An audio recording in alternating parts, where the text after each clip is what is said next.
여호수아 8장 1절부터 10절까지 말씀을 중심으로 다시 실패의 자리로, 이와 같은 제목으로 함께 은혜를 나누기 원합니다.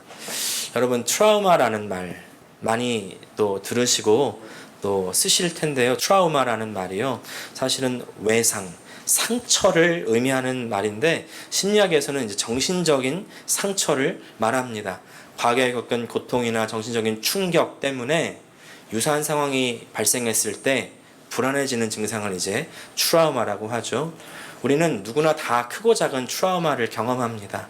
자연재해, 사건, 사고 등등. 누군가가 또 우리에게 폭언을 했을 때, 폭행을 했을 때, 그런 안 좋은 경험들이 먼저 우리의 생각으로 들어오고, 그래서 우리의 생각이 망가지게 되는 거죠. 그 생각을 담당하는 이 뇌가 망가지니까 몸도 함께 망가지게 되는 겁니다. 그래서 공포를 느끼기도 하고 불안증이 오기도 하고 극심한 슬픔을 경험하는 사람들도 있고, 그래서 잠을 못 이루는 사람, 밥을 못 먹는 사람, 또 반대로 밥을 너무 많이 먹는 사람, 또 어떤 사람은 이런 불안증을 피하려고 약물 중독에 빠지기도 하고, 어떤 사람은 도박 중독에 빠지기도 하고, 또 성 중독에 빠지기도 하고요. 성경에도요, 이런 트라우마를 겪었던 사람들이 많이 등장합니다. 이제 몇 주 전에도 말씀드렸던 욥과 엘리야 같은 사람들요. 욥은 자연재해로 자기 재산 다 잃고 자기 아이들도 다 죽어버리지 않았습니까? 아내도 욕하면서 떠나갔잖아요. 또 엘리야도 그 당시 이스라엘 왕과 왕비로부터 살해의 위협을 받다가 쫓겨 깊은 산속으로 돌아가는 것이고요. 그런 상황들이 이 사람들에게 트라우마가 돼서 밥도 못 먹고 잠도 못 자고 없던 병도 막 생기고요. 뭐 욥과 엘리야만 그랬겠습니까? 아브라함, 야곱, 요셉, 그것부터 시작해서요, 신약의 제자들, 사도들, 주님을 따라갔던 모든 사람들이 인생이요 실패로 가득합니다. 거의 모든 제자들이 그랬지만 그 중에 베드로가 아마 특별히 심각하지 않았을까 생각을 해봤습니다. 예수님이 십자가에 못 박혀 돌아가시는 그때에 베드로가 심지어는 예수님을 저주하면서 부인하지 않습니까? 그때 베드로가 자기가 살려고 그런 일을 벌였을 때 스스로 받는 충격이 얼마나 컸겠습니까? 하지만 하나님께서는요, 이 사람들을 모두 하나님의 능력의 손길로 끌어주시고 밀어주시고 인도해 주시는 것입니다. 치유시켜 주시고 회복시켜 주시고 새롭게 만들어 주시는 거예요. 우리가 다 인생 속에서 크고 작은 실패들을 경험하고, 또 어떤 실패들은요 너무 크고 중대해서 그 과거의 실패 경험들이 나의 발목을 딱 붙잡고 놓지 않는 그런 일들이 있지 않습니까? 근데 하나님께서는 그런 실패를 이겨나가게 하시고 실패 위에 서서 오히려 발전하고 성공하게, 성장하게 하시는 것입니다. 그래서 이제 우리 PTSD라고 그러잖아요. Post Traumatic Stress Disorder, 이 외상성 스트레스 장애라고 하는데, 이 PTSD가 하나님 안에서는 PTG, Post Traumatic Growth, 외상 후 성장으로 바뀔 수가 있는 것입니다. 그렇다면 어떻게 극복하고 이겨나갈 수가 있겠을까요? 물론 성경이 심리학 서적이 아니고요, 의학 서적이 아닙니다. 그러나 성경은 하나님의 사람들의 기록이고, 그래서 하나님의 사람들이 어떻게 삶을 살았는지를 기록하고 있는 것이죠. 성경을 통해서 우리가 그분의 삶들을 읽는 것입니다. 근데 하나님의 사람들이라고 해서 우리와 특별히 다른 사람들이 아닙니다. 다 똑같은 사람. 우리 야고보 때 함께 나눴지만 야고보 사도가 이야기하듯이 우리와 성정이 똑같은 사람들입니다. 그러나 똑같은 사람들이지만 그런 사람들을 우리 하나님께서 어떻게 이끌어 가셨는가를 우리가 성경을 통해서 발견하는 것이죠.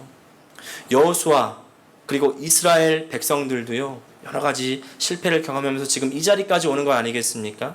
특별히 이 사람들에게 아이성이라고 하는 곳은 너무나 뼈아픈 실패의 장소입니다. 어떻게 보면 다시는 마주하고 싶지 않은 그런 실패의 장소가 아니었을까요?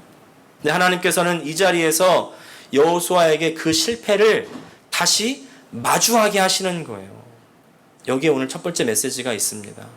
하나님께서는 우리의 실패를 마주하게 하십니다. 우리를 실패 장소로 데려가시는 거예요. 1절 상반절 말씀 같이 읽겠습니다. 시작. 주님께서 여호수아에게 말씀하셨다. 두려워하지 말아라. 겁내지 말아라. 군인들을 다 동원하여 아이성으로 쳐 올라가거라. 과거의 실패를 다시 떠올리기 좋아하는 사람은 없습니다. 그 실패를 생각하면 너는 실패한 사람 이렇게 딱지가 붙는 것 같고, 그래서 또다시 실패할 것만 같죠. 실패의 인생이 돼버릴 것 같습니다. 근데 하나님께서는 나를요 실패의 자리로 다시 데려다 주시는 때가 있습니다. 항상 그러는 것은 아니지만, 그러나 다시 제자리로 온 것만 같은 그런 때가 있습니다. 다시 나를 실패의 자리로 갖다 놓으세요. 그리고 거기서 다시 싸우라고 하십니다. 왜냐하면 그 실패를 이겨나가야 되기 때문입니다. 극복하고 넘어가야 되기 때문입니다. 그러면 성장하는 거예요. 그러면 성숙하는 겁니다. 제가요 처음에 미국 왔을 때 꿈만은 30살이었습니다. 저에게 한 교회가 종교 비자도 약속해주고 내가 학비도 내주고 아파트도 해주겠다, 많은 것을 약속하면서 저를 전도사로 하이어를 한 겁니다. 근데 말도 안 되는 이유로 2개월 만에 저를 자르는 거예요. 당연히 큰 충격을 받았죠. 제가 아까 디스크 말씀드렸지만 괜찮아졌었던 허리 디스크가 갑자기 크게 도져가지고 잘 걷지도 못하고 한 달 동안 누워서 지내고, 밖에 나갈 때는 목발을 짚고 다니고요. 네. 그래도 예배를 가야 되니까 이제 목발을 짚고 나가는 거죠. 근데 그때 저를 자른 분이 뭐라고 얘기하냐면, 그래도 자네가 하나님의 종이면은 하나님이 인도할 거라고 그렇게 얘기하는 거예요. 그냥 말이나 하지 말지. 네. 앞으로 어떻게 해야 되나. 그러는 가운데 이제 제가 김재희 목사님을 만난 거죠. 우리 교회에 포지션이 있는데 그래도 우리 교회 한번 맞아야 되니까 한번 한 달 동안 다녀보고 그 다음에 함께 일할지 이제 알아보자, 이렇게 하시는 겁니다. 그래서 2010년 여름부터 우리 김재희 목사님과 함께 지금까지 오게 되었는데, 우리 김재희 목사님과 제가 함께 하면서 어려운 일이 있었을까요? 없었을까요? 많습니다. 많이 있어요. 예. 모든 관계는요 다 어려움이 있습니다. 예. 마냥 좋기만 한 관계가 어디 있어요? 근데 문제는 그것을 어떻게 헤쳐나가느냐에 있는 것이죠. 우리 재희 목사님이 챙겨줄 때는 참 좋고 자상하고 배려가 넘치지만, 일할 때는요 완벽주의자, 예. 아주 완벽주의자에다가 마이크로 매니지를 하셔가지고 힘든 면들도 있는데요, 성도들은 잘 모르세요. 예. 근데 교육자들은 그 물속에서 오리가 막 발을 엄청나게 젓듯이 이리 뛰고 저리 뛰고 정신이 없는 겁니다. 버지니아 교회에서는요 이제 금요일날 예배가 있어가지고 금요일마다 설교를 제가 하게 됐는데, 설교를 하고 나서 설교의 발전을 위해서 저한테 코멘트를 해주시는 거예요. 네. 이 포인트는 이렇게 바꿨으면 어떨까? 이 부분은 이런 예화가 어떨까? 하시면서요 코멘트를 해주시는데 너무 좋잖아요. 사실 그렇게 아주 전도사를 케어해 주시는 목사님 별로 없으시거든요. 네. 근데 그렇게 처음에는 너무나 좋고 감격스러웠는데 점점 깊이 들어가기 시작합니다. 이분이 이제 심리학 박사잖아요. 그래서 상담 많이 하시고 우리 교회 성도분들도 상담하신 분 많이 계시죠. 발음이 너 왜 그래? 너 눈빛이 왜 그래? 그 제스처는 뭐야? 어디서 그런 눈빛과 행동들이 나왔을까? 네가 어릴 때 받은 트라우마들을 혹시 잊지 않느냐면서 이제 막 예전의 일들을 분석하기 시작하면서요, 심리학자는 아니, 역시 심리학자. 예. 어떤 심리 상태로부터 나왔는지 막 저를 횟뜨듯이 적나라하게 분석하는데요. 그렇게 제가 1년 반을 했습니다. 예. 나중에는요 아주 그냥 제가 나달나달해지는 느낌이에요. 예. 너는 자라면서 이런 장애가 있고 이런 트라우마가 생겼고 그런 것 때문에 이런저런 행동들이 나오고, 이런 분석을 딱 듣고 있자면요, 저는 어떤 사람이냐면 목회해서는 안 되는 사람이에요. 저는 목회해서는 안 되는 사람이에요. 저는 설교도 못해, 기도도 못해, 관계도 못해, 다 못하는 사람. 당시에 이제 제가 교회에서 교제하던 사람이 있었는데 헤어져가지고 진짜 이제 실패의 낙인이 찍힌 사람이 된 거죠. 이런 얘기하니까 또 긴장하시는 분들 계신데 안심하십시오. 제 아내는 저의 모든 역사를 다 알고 있습니다. 네, 저는 다 이야기를 끝냈기 때문에. 네, 본인은 얘기 안 하더라고요. 저한테. 저만 얘기하고. 네, 다시 본 얘기로 돌아가면 저는 다 못하는 사람이 되어버린 거예요. 내가 연애도 실패했지, 사역도 안 되지, 진이 다 빠져버렸습니다. 그만둬야 되겠다. 그리고 이제 2013년에 1월에 그만두겠다고 말씀드리고서 노스캐롤라이나로 내려가는 거죠. 노스캐롤라이나에 있는 사우스 이스턴 배틀 세미나리에 다니고 있었기 때문에 예전에는 그때 왕복 8시간을 제가 버지니아에서 노스캐롤라이나로 왕복을 계속했어요. 주말마다. 네. 이제 완전히 내려와서 학교 기숙사에 세틀다운 했죠. 그냥 그렇게 쉬려고 했는데 노스캐롤라이나 한 그린빌에 있는 교회에서 전도사로 와달라고 부탁을 해서 또 기도의 응답을 받고 1년 반 동안 그곳에서 사역을 잘했습니다. 배운 것도 많고요. 그리고 나서 2014년 여름에 졸업을 했는데 그때 제이 목사님께 편지를 드렸어요. 그래도 이제 졸업을 하는데 그동안 잘 돌봐주셔서 감사하다고 편지를 드렸더니 그 다음날 전화가 바로 오는 거예요. 너 이제 졸업하고 뭐 할 거니? 그래서 이제 알아봐야죠, 사역지. 그랬더니 안 그래도 애틀랜타 사람 구한다던데요. 그랬더니 야 켈빈, 너 어디 가지 말고 다시 버지니아로 와. 그러시는 거예요. 그래서 제가 어떻게 가요? 그랬더니 너 할 수 있어. 잘할 수 있어. 너 2년 반 열심히 했잖아. 교회가 어떻게 돌아가는지도 알고 구간이 명관이라고 다시 와가지고 열심히 해. 그래서 제가요 기도해 볼게요 그랬습니다. 그때 마음으로 제가 기도해 볼게요 라고 한 말은 어떤 마음이었을까요? 다시는 안 간다. 그런 마음이었습니다. 대답은 제가 한 달을 기도해 보겠다고 말씀을 드리고 그냥 이제 있었어요. 그래도 기도는 해야 되니까 기도를 하는데 정말 마음이 힘든 겁니다. 정말 마음이 힘들어요. 마음은 안 가고 싶은데 갑자기 마지막 주의 기도 가운데 하나님께서 이렇게 말씀하시는 것 같아요. 현수야, 너 김재희 목사 도와주면 안 되겠니? 하나님 저 아시잖아요. 제가 거기서 어떻게 하고 왔는지 아시잖아요.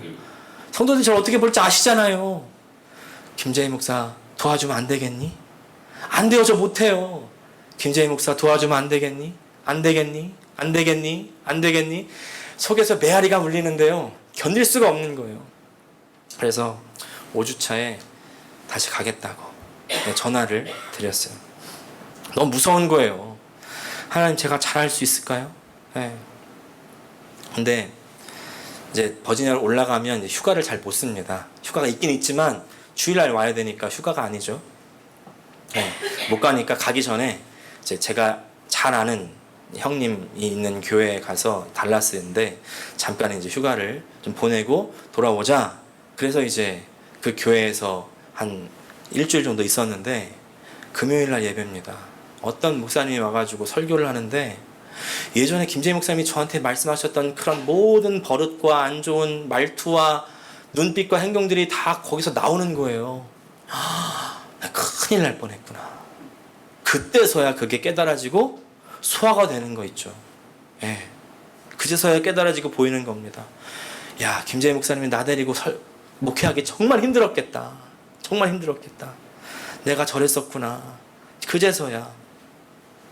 보통은요, 이제 지적질을 당하면 우리가 아프죠. 일단 기분이 나쁩니다. 그렇죠? 왜 나쁩니까? 왜냐하면 사실이기 때문에 나쁜 거예요. 예. 보통 지적질을 할 때는 없는 걸 지적질하지 않습니다.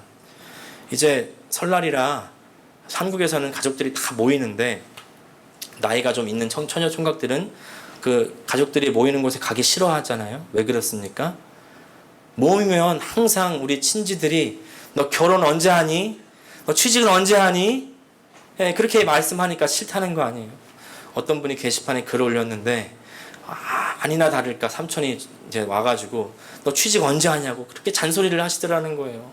근데 그 잔소리 끝에 10만 원을 탁 쥐어주시더라는 거예요.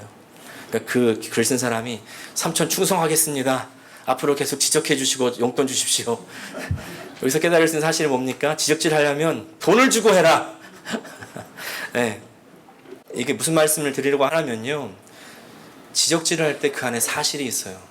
근데 그 사실을 내가 받아들일 수만 있다면, 소화할 수만 있다면 내가 성장할 수가 있는 겁니다. 네. 근데 그렇게 제이 목사님 2, 3년 전에 해주셨던 말씀들이 저희가 소화가 되기 시작하면서 다시 2014년 가을에 버지니아로 올라가는 거예요. 다시 실패의 자리로 간 거죠. 그렇게 다시 사역을 시작합니다. 그렇게 다시 시작하는 사역의 자리 가운데 또 힘든 일이 있었을까요? 없었을까요? 있었죠. 또 있었습니다. 당연히 어려움이 옵니다. 이게 소화가 되기 시작했지만 아직도 완전히 흡수가 안 된 거예요. 네. 오래 남은 겁니다. 결국 2015년 가을에 또 제가 어떻게 했을까요? 그만뒀어요. 안 되겠는 거예요. 또 이제 여러 가지 제가 이번엔 예전에 말씀드린 적이 있는데 살기 힘든 것도 있고 또 이러다가 갑자기 어떤 걸 느꼈냐면 이러다가 김재희 목사님처럼 내가 평생 혼자 늙겠구나. 우리 제희 목사님이 싱글이시잖아요. 제희 목사님 자꾸 저한테 제가 교제를 자꾸 실패하니까 야 결혼해도 별거 없다. 혼자 살아.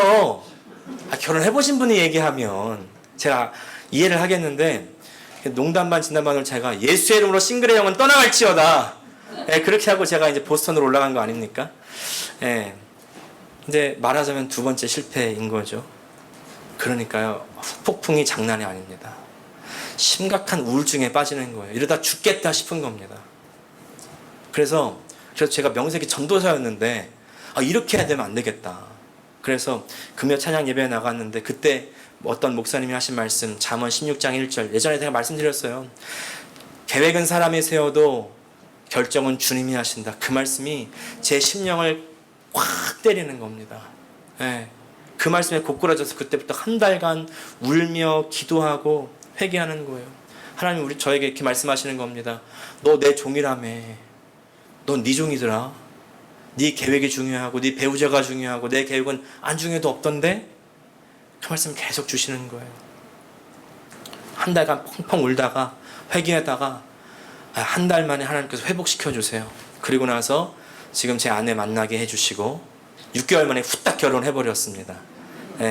도망가기 전에 빨리 도장을 찍어야 되니까.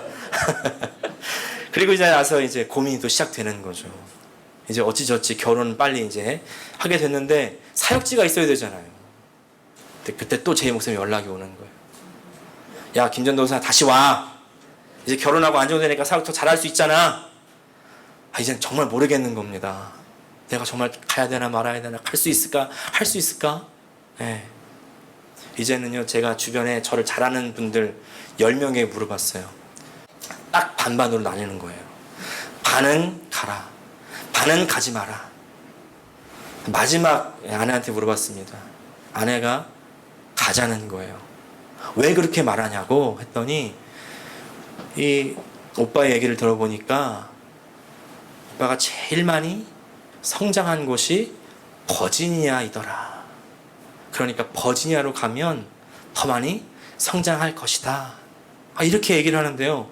마음에 울림이 있는 겁니다. 그래서 다시 버지니아로 향했어요. 근데 놀라운 일이 일어났습니다. 제가요 매주 칭찬을 받기 시작하는 거예요. 그런 일이 없었거든요. 매주 지적을 받다가 매주 칭찬을 하고 잘했다고 그러니까 너무 적응이 안 돼가지고 진짜냐고 나 못 도망가게 하려고 일부러 그러는 거 아니시냐고 그랬더니 아니래. 진짜 잘했다는 거예요.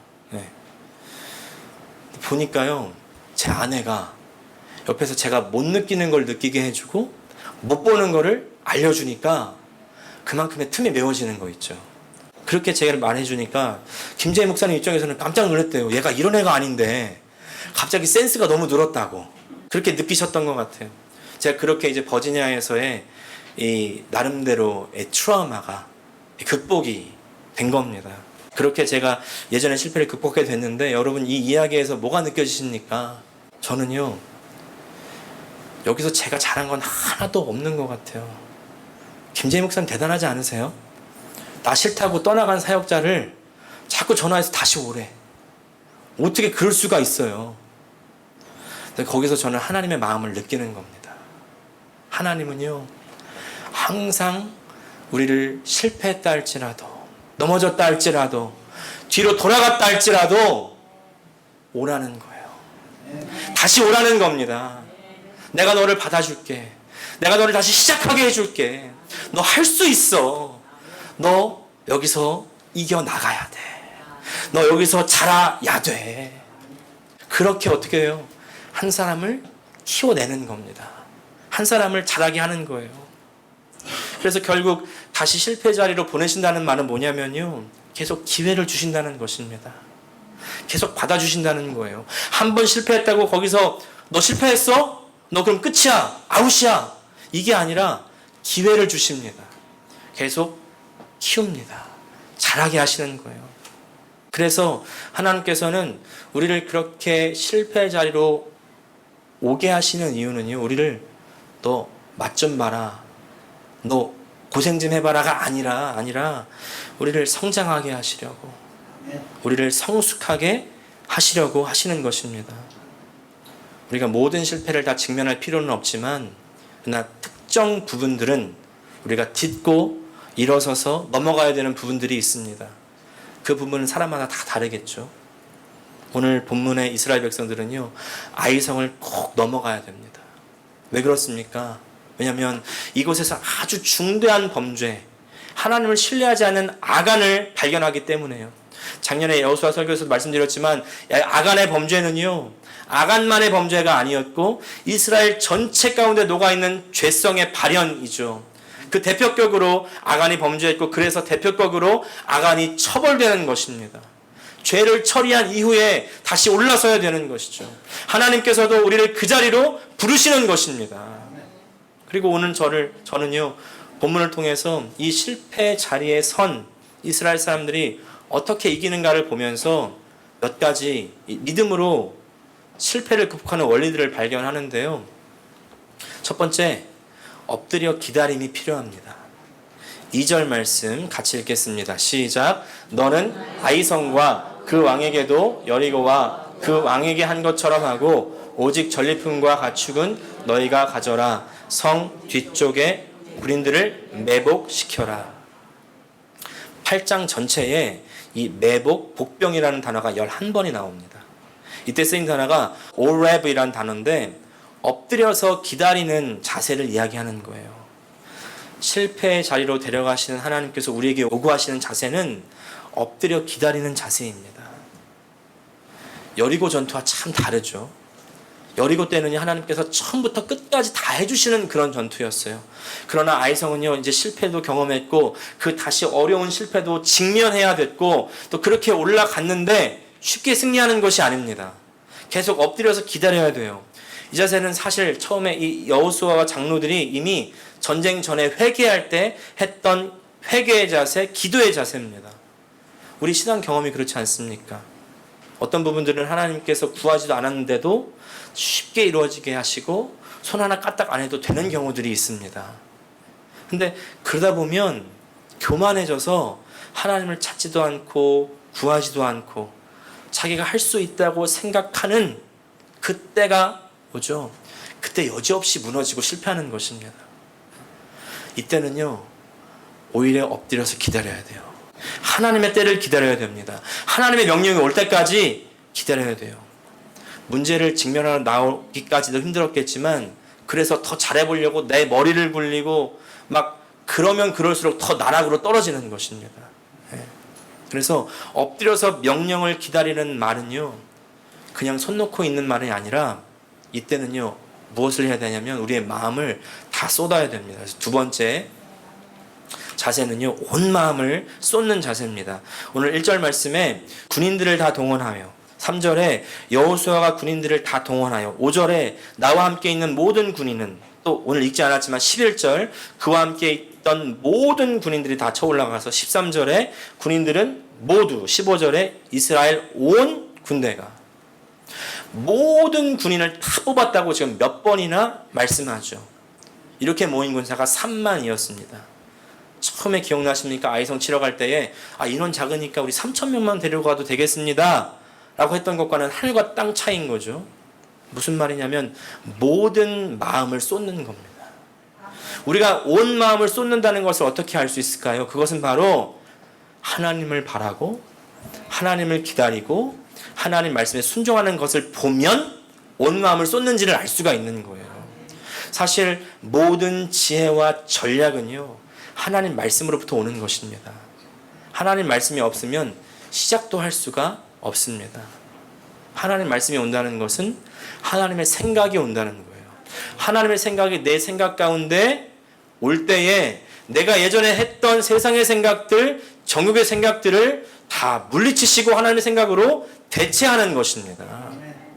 그렇게 나의 실패감과 패배감 가운데 사로잡혀 있던 내 마음과 생각을 하나님의 말씀으로 바꿔 주셔야 돼요. 그래서 하나님 말씀, 하나님의 생각이 없으면 우리가 아무리 최선을 다해서 모든 것을 쏟아부어도 전략을 잘 짜도 헛수고인 것이죠. 1절과 2절, 8절 말씀 다시 한번 읽어보겠습니다. 시작. 주님께서 여호수아에게 말씀하셨다. 두려워하지 말아라. 겁내지 말아라. 군인들을 다 동원하여 아이성으로 쳐 올라가거라. 보아라, 내가 아이의 왕과 백성과 성읍과 땅을 다 내 손에 넘겨주었다. 너는 아이성과 그 왕에게도 여리고와 그 왕에게 한 것처럼 하고 오직 전리품과 가축은 너희가 가져라. 성 뒤쪽에 있는 군인들을 매복시켜라. 8절. 성을 점령하거든 주님께서 하신 말씀을 따라서 그 성을 불태워라. 내가 너에게 내린 명령이니 명심하여라. 무엇보다 하나님 말씀을 들어야 되고요. 그 말씀에 따라서 순종해야 됩니다.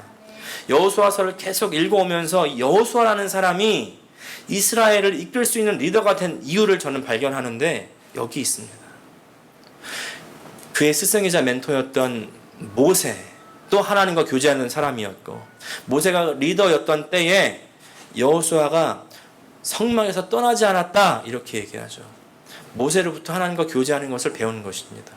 계속 보십시오. 여호수아는요 일찍 일어나는 사람이었습니다. 3장 1절에 일찍 일어나, 6장 12절에 일찍 일어났다, 15절에 일찍 일어나서, 7장 16절 일찍 일어나서, 또 오늘 본문에도 10절에 여호수아는 아침 일찍 일어나서. 일찍 일어나서 뭐 할까요? 하나님의 사람들은 항상 보니까 일찍 일어나서 먼저 하나님과 교제하는 거예요.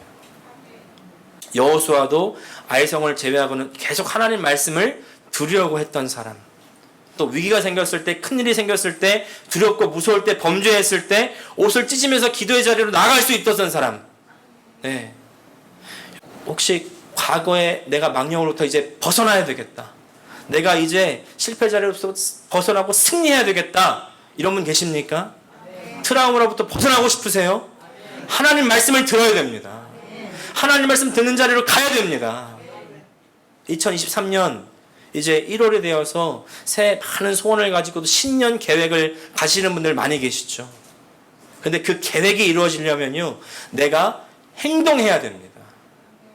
행동이 바뀌지 않으면 내 삶은 바뀌지 않습니다. 작년과 똑같이 살면 올해도 작년과 달라지지 않는 거예요.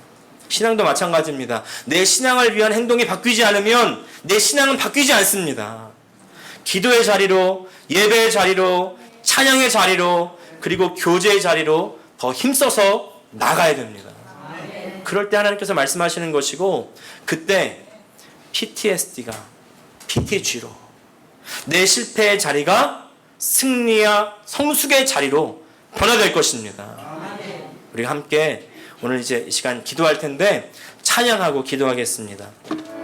하나님 우리 아버지, 은혜와 사랑을 감사합니다. 우리 인생 가운데 너무나 실패한 경험들이 많고, 아버지 엎드려져 더 이상 앞으로 나갈 수 없는 그런 마음이 있는 때가 얼마나 많이 있는지요. 하나님 아버지, 그러나 그때에 주님께서는 다시 우리를 실패 자리로 불러 올리십니다. 우리가 그것을 넘어가야 되기 때문에, 그것을 극복해야 되기 때문에, 잘하고 성숙해야 되기 때문에 우리를 부르실 때에 주님, 우리의 지혜, 우리의 생각으로는 할 수가 없습니다. 낭패할 수밖에 없습니다. 그럴 때 주님께서 우리에게 지혜를 주시고 주의 말씀을 우리에게 허락해 주셔서 그 말씀을 붙들고 힘입어 우리가 우리 실패를 극복하고 전진하는 우리 모든 주의 성도들 다 되게 도와 주시옵소서. 이제는 우리 주 예수 그리스도의 은혜와 하나님 아버지의 사랑과 성령의 교통하심이 실패의 자리에서 주의 말씀으로 승리하며 성숙하는 우리 모든 성도들 가운데 함께하여 주시옵기를 간절히 축원드리옵나이다. 아멘.